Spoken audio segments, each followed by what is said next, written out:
Bien, donc je m'appelle Marie de la chaîne Demande d'Asile de A à Z. Je reviens aujourd'hui avec une nouvelle vidéo où je vais échanger avec vous sur la fiche familiale de référence. Il s'agit d'un changement entrant en vigueur en janvier 2025 auprès de l'Office français de la protection des réfugiés et des apatrides. Changement que je devais évoquer il y a un moment, que j'ai repoussé. Je procrastinais, je disais oui, mais je vais le faire plus tard. Sauf que j'ai été interpellée par une personne qui a obtenu la protection du coup et qui s'est demandé pourquoi je ne reçois pas la fiche familiale de référence. Donc, la fiche familiale de référence, cette fameuse fiche que vous recevez en même temps que vous avez votre protection, votre décision, c'est-à-dire c'est une fiche, c'est un formulaire à compléter avec vos informations. Rapidement, je vais vous dire ce que dit l'OFPRA, donc des informations qui sont présentes sur le site de l'OFPRA. Donc attention, toutes les personnes ayant une décision datée avant le 1er janvier 2025 doivent continuer à remplir la fiche familiale de référence qui leur a été envoyée.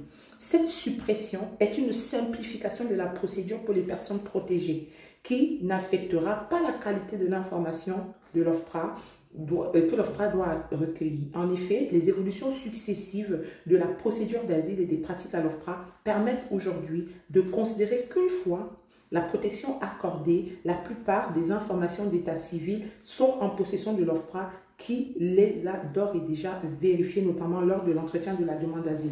En gros, que dit l'OFPRA? L'OFPRA dit que désormais, dans toutes les personnes qui ont obtenu le statut avant le 6 janvier, vous n'êtes pas concernés. Mais tous ceux qui ont obtenu le statut après le 6 janvier 2025 sont concernés par la fin de la fiche familiale de référence.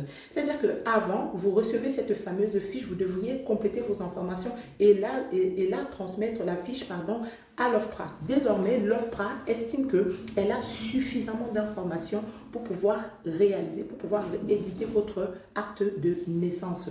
Et cet acte de naissance-là, si vous voulez, sera complété au travers des informations que vous avez transmises dans déjà le dossier OFPRA, parce que le dossier bleu que vous complétez quand vous effectuez votre demande d'asile, vous renseignez des informations vous concernant. Souvent, vous allez me dire, oui, mais Marie, quelquefois dans le dossier, il y a des erreurs. Oui, mais quand vous allez aux entretiens avec l'officier, vous apportez des éléments de rectification, vous rectifiez toutes ces erreurs contenues dans votre dossier. Donc, ce qui fait que l'OFPRA, après avoir reçu votre dossier OFPRA, après l'entretien réalisé avec vous, a suffisamment d'informations pour pouvoir réaliser a suffisamment d'informations vous concernant pour pouvoir réaliser votre acte de naissance. D'où la nécessité de supprimer du coup les fiches familiales de référence. Il y a un autre point à mettre en avant, c'est le fait que les préfectures attendaient que l'acte de naissance soit réalisé par l'OFPRA, soit établi par l'OFPRA afin de pouvoir lancer à la fabrication votre carte de résident. Donc, c'est votre carte de séjour. Donc, cette vidéo concerne les bénéficiaires de la protection internationale. Quand vous avez obtenu la protection internationale, c'est-à-dire que vous avez obtenu le statut de réfugié, vous avez obtenu le statut de protection subsidiaire ou le statut d'apatridie et que vous êtes protégé par l'OFPRA, vous avez reçu en même temps, lors de votre décision, vous avez reçu avec votre décision, la fiche familiale de référence. Et cette fiche familiale de référence permet de pouvoir établir votre acte de naissance. Cet acte de naissance est important parce que ça permet également à la préfecture qui, via un logiciel, peut vérifier des informations vous concernant. Donc, non seulement les personnes se retrouvaient avec des attestations de prolongation d'instruction à perpétuité, parce que vous savez, ce fameux récépissé qui vous est transmis, qui vous est remis, qui vous permet de pouvoir commencer à entamer des démarches d'intégration, il fallait attendre que l'acte de naissance soit réalisé pour pouvoir lancer la fabrication. Les préfectures attendaient que l'acte de naissance soit réalisé pour pouvoir lancer à la fabrication votre carte de séjour. Désormais, il n'en sera plus ainsi, c'est-à-dire que pour les personnes mariées, pacsées ou divorcées, l'OFPRA continuera toutefois de solliciter des informations complémentaires comme l'identité des beaux-parents et les modalités d'enregistrement du mariage par le biais d'un formulaire simplifié joint en annexe de la décision d'octroi de la protection. Ça veut dire quoi? Ça veut tout simplement dire que pour des personnes qui sont mariées, qui sont pacsées ou qui sont divorcées et qui ont des enfants, l'OFPRA l'OFPRA pourra vous solliciter pour des informations complémentaires vous concernant. Donc, quand vous allez recevoir votre décision, vous n'allez pas recevoir cette fois-ci la fiche familiale de référence, vous allez recevoir un document, un formulaire annexe où l'OFPRA vous demande de compléter des informations concernant votre mariage, des d'identité de vos beaux-parents si vous en avez. Comme actuellement, les personnes protégées devront transmettre à l'OFPRA, si cela n'a pas déjà été fait, les originaux de leur passeport, de leur carte d'identité et de leur carte acte de naissance délivrés par leur pays d'origine qu'elles n'ont plus vocation à utiliser.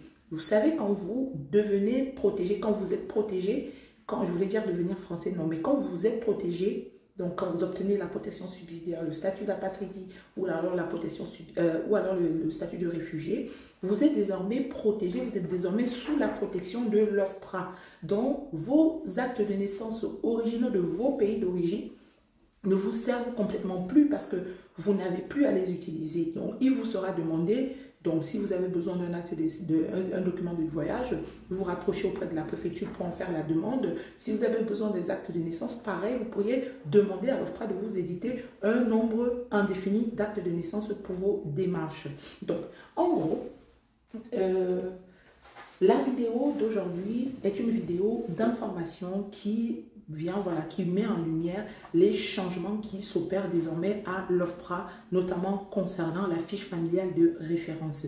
La fameuse fiche de référence qui vous permettait de remplir, de compléter des documents vous concernant, notamment vos noms, prénoms, date de naissance, statut matrimonial, si vous êtes marié, pacsé, célibataire, divorcé. Et donc, ces informations-là ne seront plus requises parce que l'OFPRA estime qu'elle a suffisamment elle a eu le temps de recueillir dans le dossier OFPRA et lors de votre entretien des informations vous concernant. Donc, j'espère que la vidéo vous permet et surtout, si vous avez autour de vous quelqu'un qui vous dit « Oui, mais moi, je complétais une fiche familiale de référence », dites-lui que non, désormais, depuis le 6 janvier 2025, l'OFPRA n'a plus besoin que soit complétée cette fiche familiale de référence. Donc, partagez la vidéo si elle vous permet, si elle vous parle, si elle vous intéresse. Et surtout, si vous avez des personnes autour de vous qui sont en demande d'asile, renvoyez-leur cette vidéo pour qu'elles puissent être au courant des changements qui s'opèrent désormais dans la procédure. D'ici là, portez-vous bien, prenez soin de vous et on se dit à très bientôt pour une autre vidéo.